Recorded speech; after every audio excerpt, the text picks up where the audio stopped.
The Chicago Blackhawks continue to rack up losses as they've now dropped 10 of their last 11 games going into tonight's matchup with the Jets. And on today's episode, I'll be breaking down Wednesday's loss to the Philadelphia Flyers, plus Scott Wheeler and Bob McKenzie's current top 10 players in the 2024 NHL Draft. And I'll also get into a quick update on Lukas Reichel and the Rockford IceHogs as they begin to creep towards the Calder Cup playoffs. All that and plenty more right here on Locked On Blackhawks.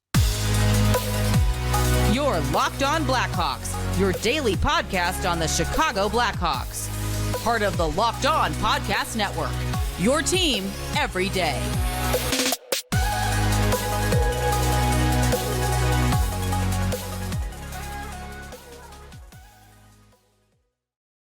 What's going on, everyone? Welcome on into another episode of Locked On Blackhawks, part of the Locked On Podcast Network, your team every day. As always, I'm your host, Jack Bushman. You can go and give me a follow on X at Jack Bushman2, and make sure to also go and follow my Strictly Blackhawks account at Talkin' Hockey for all the latest Blackhawks news and updates. And to everyone out there who's watching this on YouTube, just a quick reminder to please go and show some support real quick by smashing the like button, commenting down below, and subscribing for Celebrini. That's the new motto we got going on around here. And if you're a regular audio listener of the podcast, make sure you're constantly downloading all of those latest episodes. Go and rate and review the show as well. It won't cost you anything. It's 100% free and really does help me out tremendously. And I got to let you know as well that today's episode is brought to you by FanDuel, the best place to bet on the NBA. Sign up today and visit FanDuel.com/lockedon to start earning bonus bets with America's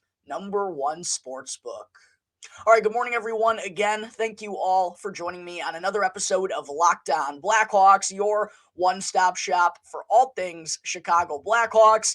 Another episode, another loss to be breaking down here on the pod. As I mentioned during my intro, following their 3-1 defeat to the Philadelphia Flyers on Wednesday night, the Blackhawks have now dropped 10 of their last 11 games. And I'll tell you what, Blackhawks fans, all this losing, it is really starting to catch up with me. Your boy is down bad.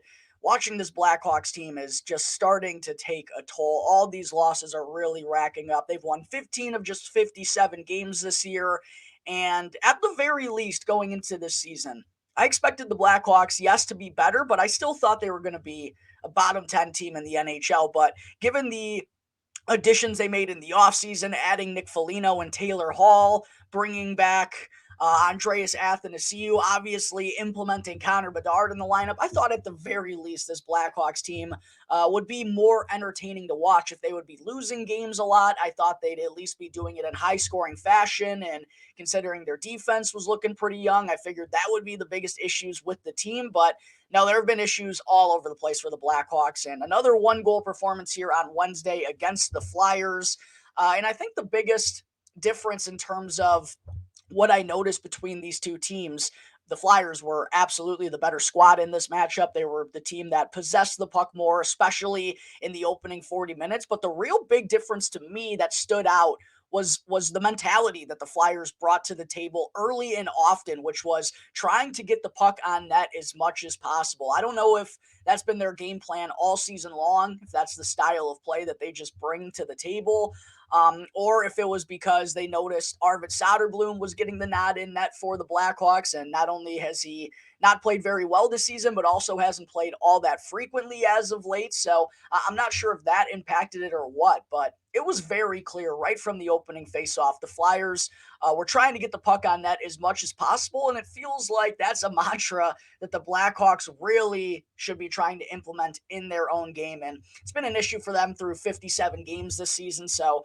I'm not sure if it's exactly going to get fixed here on the fly. But yeah, it was just a huge discrepancy in the way these two teams played. And the Flyers in that first period had 16 shots on goal, and that was with the Blackhawks defensemen tallying 9 block shots. That's how apparent it was that the Flyers were trying to get the puck on cage as much as possible. They had 37 shot attempts in the opening 20 minutes. So yeah, that was kind of their mentality all night long, was to test Arvid Soderblom as much as possible. And that's actually what led to their opening goal of the game, was just a seemingly harmless wrist shot from the point by Travis Sanheim. Looks like it's going a few feet wide, but ends up deflecting off of Hawks defenseman Alex Vlasic and beating Soderblom. And as Eddie Olczyk has said throughout his broadcasting career up in the booth, good things happen when you get the puck on net. And the Blackhawks, I feel like, just don't nearly carry that mentality as much as they should this season. They did get a goal in that first period by Colin Blackwell, an absolute beauty to tie up the game, a wicked curl and drag maneuver to pull the puck past a sliding Jamie Drysdale, who's trying to break up that 2-on-1. A beautiful goal by Blackwell, his fourth of the season, snapped his 10-game point drought and 16-game goalless skid. But yeah, that was all the Blackhawks offense was able to muster up, and weren't able to get a goal in the final 40 minutes. And I think part of that was because they just weren't getting the puck on net whenever it was possible. And the huge turning point in this game to me, Blackhawks fans, came in that second period when Anthony Beauvillier, the game's tied up 1-1. He's skating down the right side, going into the offensive zone on a 2-on-1 with the puck on his stick. He's a good goal scorer. That's probably been the best offensive attribute of his throughout his career. But what does he end up doing? Tries to force the pass over to his teammate. It gets deflected. The Blackhawks get nothing out of that 2-on-1. And then literally just moments later, Travis Konechny gets the puck, goes coast to coast, and leaves Jared Tenorti in the dust in transition and houses a shot over the glove over Arvid Soderblom. That winds up being the game-winning goal. That was the difference in the game. And I just thought the Blackhawks, they had opportunities going through the neutral zone with some speed. They had some odd man rushes, but weren't able to take advantage of as many of them as they needed to come back in this one. And yeah, I thought that example by Beauvillier was really the turning point in this game. Garnett Hathaway went on to add another rebound goal there to pad the Flyers' lead to 3-1 going into the third. Probably the only blemish of the night, in my opinion, at least, for Arvid Soderblom, and his rebound control has kind of been his Achilles heel all season long. But other than that, I don't think you can blame him for either of the Flyers' opening two goals. And in total, he ended up stopping 30 of the 33 shots that he faced. So progress is being made by Soderblom. He's still, not clearly at Mrazek's level, but is making strides in the right direction compared to how much he was struggling there in the months of December and January in particular. So nice to see him at least have a competitive start for the Blackhawks, but not a whole lot of highlights the rest of the way, other than I do have to be sure to bring this up on the podcast, Blackhawks fans, but Blackwell's goal was the number one highlight of the night. Number two, though, undoubtedly was the maneuver Connor Bedard pulled off in a one-on-one sequence with Nick Seeler. Blackhawks legend Nick Seeler, by the way. I don't know if you all remember him in his time here in Chicago. Had a quick cup of coffee here with the Blackhawks, if you will. But what a creative move here by Connor Bedard. And the fact that he's willing to try these things in game situations is what I absolutely love about him. There's no backing down. He doesn't play with any fear in terms of being scared of the opponent or being scared to go out there and try a new maneuver, because he has that confidence in himself and that belief that he can actually go out there and pull it off. And in the midst of him deking, trying to get some open ice to get a shot off against Seeler, he goes and whacks his stick to knock it out of the way and give himself a little bit more space out there. There were some people debating on X whether he did that on purpose or if he did that on accident. He absolutely did that on purpose. If you know Connor Bedard and his hockey IQ, that was definitely intentional. And then that allows him to go and put the puck in between his legs and get a backhanded opportunity off on the Flyers netminder. Didn't end up finding the back of the net, but those highlight reel moments like that from Bedard are basically the reasons I'm still tuning in to watch this Blackhawks team with 25 games left in the season. The Blackhawks weren't able to come back in the third, but at least we got to see that highlight by Connor Bedard. But that takes us into tonight's game against the Winnipeg Jets, the fourth and final meeting between these two teams this season. Second time they're meeting at the United Center, and if you all remember correctly, the last time they met at the UC, Connor Bedard took matters into his own hands in overtime, walked right down Broadway, and housed a shot over the glove of goaltender Connor Hellebuck to give the Blackhawks the 2-1 win in overtime. The other two meetings in Winnipeg, the Jets have come out on top this season, and this is a team the Blackhawks have also struggled against over the last handful of years, so would be really nice to go and see them put together a solid performance on home ice this evening and go in even up the season series against Winnipeg with 2 wins in their own building. As far as the lineup for the Blackhawks, looks like it's going to be the exact same as Wednesday against the Philadelphia Flyers. Boris Kachuk still going to be an extra. And then on the back end, Louis Crevier is still recovering from taking a shot up to the, bad timing for the hiccup. Louis Crevier is still recovering from the shot that he took to the face in practice a couple of days ago. So Isaac Phillips is going to be back in on the third defensive pairing, and then Peter Mrazek will be in between the pipes for the Blackhawks tonight. All right, there are my thoughts on the Blackhawks. 10th loss in their last 11 games after falling to the Flyers 3-1 on Wednesday. Coming up in just a moment, Blackhawks fans, don't go anywhere because I'm about to get into Bob McKenzie and Scott Wheeler's current top 10 players in the 2024 NHL Draft. But first, I got to talk to you all about FanDuel. Go and get buckets with your first bet on FanDuel, America's #1 sportsbook. Because right now, new customers can get $150 in bonus bets with any winning $5 money line bet. Yes, you heard me correctly. That's $150 worth of bonus bets if your $5 outright bet wins. And you can use these bonus bets to bet on everything from your favorite players to your favorite teams, quick bets, live same-game parlays, exclusive player props, and much, much more, all on an app that's safe, secure, and super easy to use. And the NBA is taking over here now that football season has wrapped up, so it's a perfect time to go and place a wager down on LeBron James, Luka Doncic, Joel Embiid, and some of the other top players in the NBA. And if you go and sign up today and use the promo and visit, FanDuel.com/lockdown, you can start earning bonus bets with America's #1 sportsbook. Again, that's FanDuel.com/lockdown. FanDuel, an official partner of the NBA. Segment 2, carrying over from last episode where I broke down Corey Pronman and Scott Wheeler's current top 10 players in the 2024 NHL Draft. I'm going to be getting into Bob McKenzie and or it was Corey Pronman and Chris Peters. I'm going to be getting into Bob McKenzie and Scott Wheeler's top 10 here today as we're starting to inch closer towards the 2024 NHL Draft. We know the Blackhawks are going to be in the mix for the Macklin-Celebrini sweepstakes and getting the best odds in the 2024 NHL Draft lottery. So I figure, with not a whole lot to play for the Blackhawks down the stretch, it doesn't even sound like they're going to be all that involved in the trade deadline this season. So nothing really all that exciting happening for the Blackhawks other than what Connor Bedard is going to be doing on a gamely basis. So I figure I'm really going to start ramping things up here in terms of coverage for the 2024 NHL Draft, getting a little bit more familiar with some of these top prospects. I'll have a mock draft probably come out closer to April, I imagine. It's going to take me some time to get familiar with all these guys who are projected to go in the first round and right around the first round as well. But I am going to be diving into it here a little bit more with this being the situation the Blackhawks are in. And if you didn't check out the last episode where I got into Corey Pronman and Chris Peters' top 10, make sure to go and check that out so you have somewhat of a reference point and a comparison as to what Bob McKenzie and Scott Wheeler have today. So without any further ado, let's go ahead and jump right into it. As I kind of already spoiled on the last episode, Macklin-Celebrini comes in at #1 for all four of these guys. But what really makes this year's draft interesting is after Celebrini goes #1, it's up in the air. We don't know who's going 2, 3, 4, 5. The rest of the top 10 really isn't set in stone whatsoever. And I'm really curious to see how this is all going to work out. And after I get better acclimated with all of these prospects, how I'm going to have my top 10 kind of sorted in terms of that. So it's a really interesting year for the NHL Draft, but a lot of opportunity for the Blackhawks if they don't get the #1 overall pick.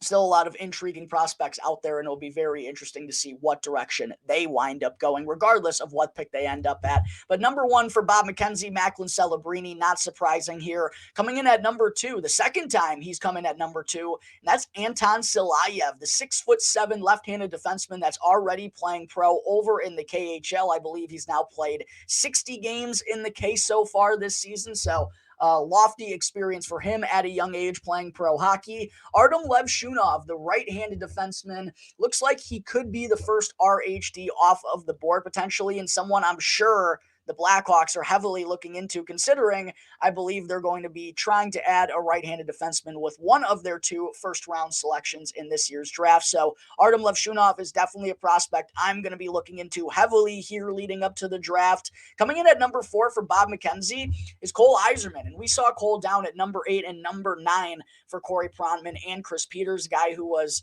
widely considered to be the number 2 prospect in this draft entering the season. Looks like there have been some opinions that have changed on him, and again, no position set in stone for him. He could go in the top 5. He could go closer to number 10.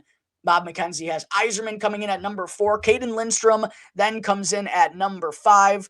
And it feels like, for the most part, Caden Lindstrom is widely considered to go somewhere from 3 to 5 with his big body and his offensive abilities, a true power forward type of mold these days. So Lindstrom comes in at number 5 for Bob McKenzie. Number 6 is Ivan Demidov, the special speedster and another player who's getting an opportunity right here, right now. He was playing in the MHL for most of the season, but looks like he's about to start getting KHL action too. Demidov has been as high as number 3 and number 4 on some folks' lists. Number 6 here for Bob McKenzie. Sam Dickinson comes in at number 7. He's been right around number 6 through 8 for all of these guys, so not surprised to see him come in at 7 here. Konsta Helenius, who is someone that was outside of the top 10 for, I want to say it was Corey Pronman had him outside of his top 10. He comes in at number 8 for Bob McKenzie, played for Finland in the World Juniors. Didn't have the best tournament there, but is also already playing pro hockey at a young age over in Finland's Liga and is nearly a point per game over there. Zane Parekh, who is putting up special numbers as a right-handed defenseman, 27 goals already this season in the CHL, comes in at number 9 for Bob McKenzie, and then Berkeley Catton for the Spokane Chiefs. Another high-octane offensive player comes in at number 10 for Bob McKenzie. And then getting into Scott Wheeler, Macklin Celebrini, number 1. Artem Levshunov comes in at number 2.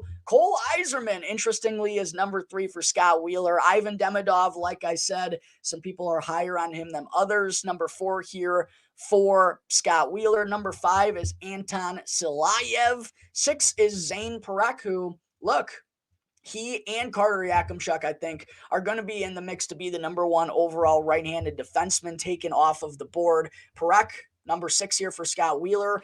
Zeev Buim, the first time he's in the top 10, according to these 4 draft prospects, and I really believe with his skill set, he could be a top 10 selection in this year's draft. A dynamite performance at the World Juniors to help the USA win the gold. He's been excellent for Denver as a freshman.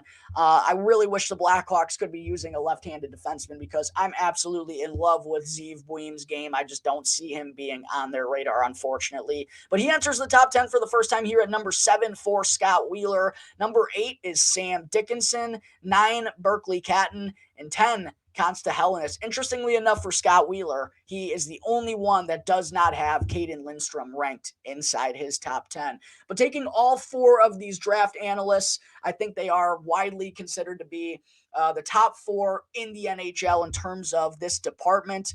Very highly respected. You can go and find all of their draft coverage on social media as well as we begin to get closer. I think you're all going to want to hear what they have to say. But the aggregate in terms of taking all 4 of their rankings and seeing where these players average out as, of course, Macklin Celebrini comes in at number 1, but coming in at number 2 is Artem Levshunov. Number 3, Anton Silayev. Number 4 and number 5 are actually tied between Ivan Demidov and Caden Lindstrom. 6 is Cole Yzerman. 7 is Sam Dickinson. 8's Berkeley Catton. 9 is Zane Parekh. 10 is Carter Yakimchuk. 11th is Konsta Helenius. And 12 is Zeev Buim. All right, there are the top 10 players in the 2024 NHL Draft according to the top 4 prospect analysts in the NHL. Coming up in just a moment here, I still have to get into an update on Lukas Reichel and the Rockford IceHogs following a 3-1 win over the Iowa Wild on Wednesday night. But first, I got to talk to you all about Game Time. You shouldn't have to worry when you're buying tickets to the next big event, and Game Time is both the fastest and the easiest way for you to purchase tickets to all the sports, music, comedy, and theater events near you.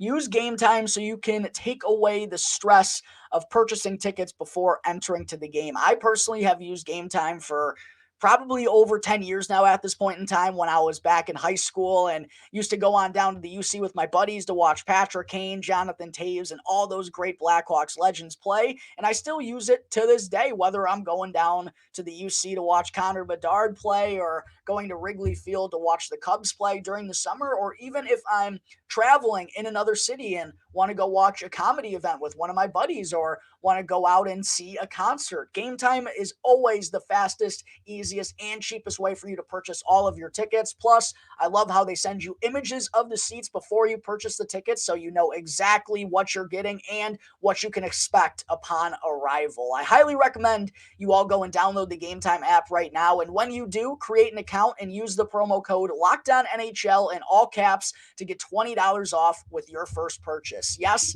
you can go and get $20 off to come and see Connor Bedard play at the UC before the end of the season. All you have to do, download the Game Time app, create an account, and use the promo code LOCKEDONNHL in all caps. Last minute tickets, lowest price guaranteed. Game Time. Back here on the Locked On Blackhawks podcast, part of the Locked On Podcast Network, your team every day. If you're still tuned into this point of today's episode, let me first just say thank you very much. And if you haven't done so already, do me a quick favor. If you're watching on YouTube, go and hit that like button, comment down below, and subscribe for Celebrini. If you're listening on an audio podcast and you like what you're hearing, you're a consistent listener to the show, go and rate and review, preferably, like I said earlier, with the 5-star rating. Those are always great. And I also got to let you know that today's episode, I also got to let you know to go and check out the new Locked On Sports Today, because Locked On has launched the first ever national sports 24/7 streaming channel on YouTube. And Locked On Sports Today is here for you 24/7, covering the top sports stories of the day with the local experts of Locked On, plus our national shows covering every league. So go to Locked On Sports Today on YouTube and subscribe to the first ever national sports 24/7 streaming channel. Segment 3, not only is that time of the year to start taking a look at the bottom of the NHL standings, the odds for the 2024 NHL Draft lottery and everything, but we're also creeping towards the Calder Cup playoffs as well down in the AHL. And on Wednesday night, Lukas Reichel played in his second game with the IceHogs since being reassigned. His first one was kind of a quick turnaround. He got reassigned last weekend on Sunday. The IceHogs had a game in Iowa against the Wild on Monday night. Considering it was kind of a quick turnaround for him, and I'm sure a tough thing for him to deal with, and just handling all the emotions that quickly was going to be rather difficult. I honestly didn't expect all that much out of Lukas Reichel in his first game with the IceHogs this season, but, as games start to rack up here, you do want to start him being productive, and you can't use him getting demoted as an excuse for far too long. And in this game against the Wild on Wednesday night, not only did the IceHogs bounce back for a much-needed 3-1 victory, but we also saw Lukas Reichel get on the stat sheet, not only for the first time in Rockford this season, but for the first time in general in quite a while, as he ended up with a secondary assist while adding 3 shots on goal and a +1 rating in the Hogs' 3-1 win. A nice passing play to get it over to Josh Maniscalco after entering the offensive zone with some speed. A tic-tac goal type of passing play capped off by Mike Hardman in front for a second goal. In as many games against the Wild, that wound up being the game winner and the difference in this game for the IceHogs in their 3-1 victory. Iowa did manage to get a goal in the third period to make things interesting, but Jalen Lipin went on to add the empty netter, and Jackson Stauber stood tall in net, stopping 23 of the 24 shots that he faced. And hey, shout out to Staubs for scoring a goal and recording a shutout in the same game a couple of weeks ago. I think it was actually last weekend for Rockford. Good to see him playing well in net here as of late. And good to see Lukas Reichel wind up on the stat sheet. And based on what we've heard from head coach Luke Richardson, it does sound like there's the potential for Lukas Reichel to get called back up here rather soon if he does go and make the most out of his time down in Rockford right now. It sounds like there is a pretty clear path for him to get back in the NHL with the Blackhawks before the season comes to a close. So hopefully this is the start of him going on a rather nice stretch here with Rockford, and they could sure use his help down there in the AHL because offensively it has been a tough year all in all for the IceHogs. They've been without Luke Philp because of a torn Achilles for a majority of the season. Obviously, Reichel goes up full-time in the NHL. Until this point, he had been one of their leading scorers each of the last 2 seasons, and we've seen a dip from both Brett Seney and David Gust, who have kind of been the head honchos, if you will, for the IceHogs down there the last couple of seasons. Brett Seney is still their leading scorer, but as a point-per-game guy last year, he's down to 34 points in 46 games this season, 14 goals and 20 assists. David Gust has also taken a little bit of a dip in terms of production with 34 points in 43 games. He's also currently in concussion protocol, so getting Reichel will help them a little bit in that department. This is how you know the IceHogs are struggling offensively, and I don't mean this as a knock. It's been a good year for the guy, but Mike Hardman is the third leading scorer for Rockford with 16 goals and 10 assists, 26 points in 42 games. And then Ethan Del Mastro comes in next at number 4. And look, it's been awesome seeing Ethan kind of follow the footsteps of Alex Vlasic, if you will, and round out his offensive game a little bit more in Rockford before it looks like he could be potentially making the leap to the NHL level next season at some point. It's been nice to see his offense develop a little bit further, and that's been something that's kind of been happening the last 3 to 4 years for him. But him as the 4th leading scorer for the IceHogs is certainly not ideal with 26 points in 48 games, 6 goals and 20 assists. Anders Bjork comes in at number 5 with 24 points in 34 games, and then Colton Dach is 6th with 17 points, 8 goals and 9 assists, but only in 28 games of action this season.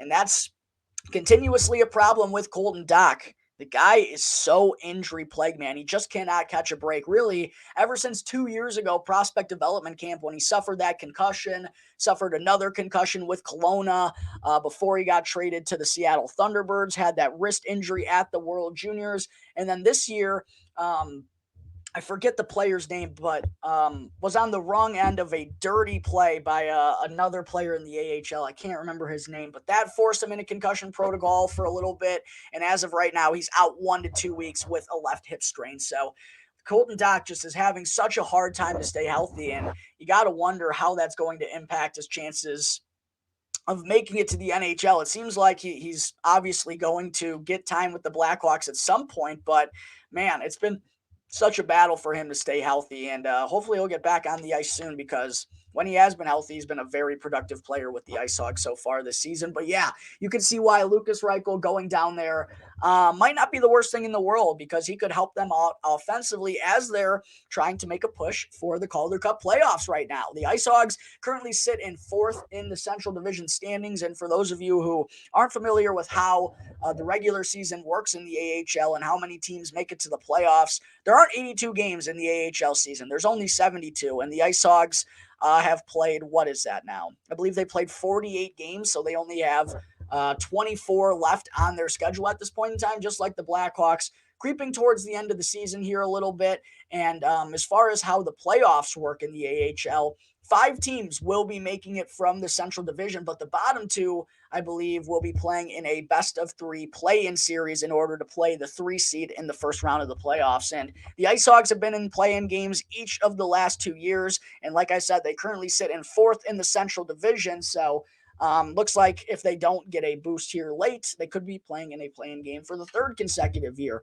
But getting into the standings, just a little bit of a breakdown of where everyone is at. The Milwaukee Admirals are running away with the Central. They're 35-10-1-0 with 71 points on the season, 17 points better than the second-place team, Grand Rapids Griffins, who are 23-15-5-3 with 54 points. And I know they've been on a hot streak here as of late to kind of separate themselves a little bit more from the IceHogs. The Texas Stars come in at number 3, 1 point back of the Grand Rapids Griffins, 24-18-3-2 record with 53 points. And the IceHogs come in at number 4. They're 20-21-5-2 for 47 points. They're 8 points ahead of the 5th seed Iowa Wild, though, who are 18-28-1-2 with 39 points. The Chicago Wolves are actually tied with them. They also have 39 points with a 17-5-3-2 record. And then the Manitoba Moose round things out with 38 points with an 18-27-1-1 record. So the IceHogs are pretty securely in a spot to make the Calder Cup playoffs, but they definitely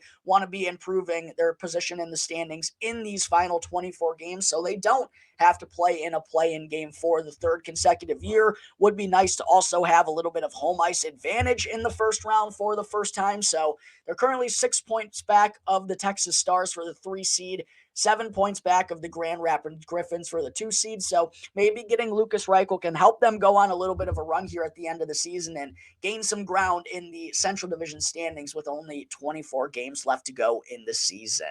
All right, Blackhawks fans, that's going to wrap up today's episode of Locked On Blackhawks. As always, thank you all again for tuning into the show, and be sure to go and follow Locked On Blackhawks for free right now, wherever you may be listening to your podcast, and to go and subscribe to the Locked On Blackhawks YouTube channel, and that way you can get the latest episode as soon as it becomes available each and every day. As always, I'm your host, Jack Bushman. Go and give me a follow on X at Jack Bushman2, and make sure to also go and check out my Strictly Blackhawks account at Talkin' Hockey for all the latest Blackhawks news and updates. So until the next episode, everyone out there, enjoy your weekend. That's going to do it here for the Locked On Blackhawks podcast, part of the Locked On Podcast Network, your team every day.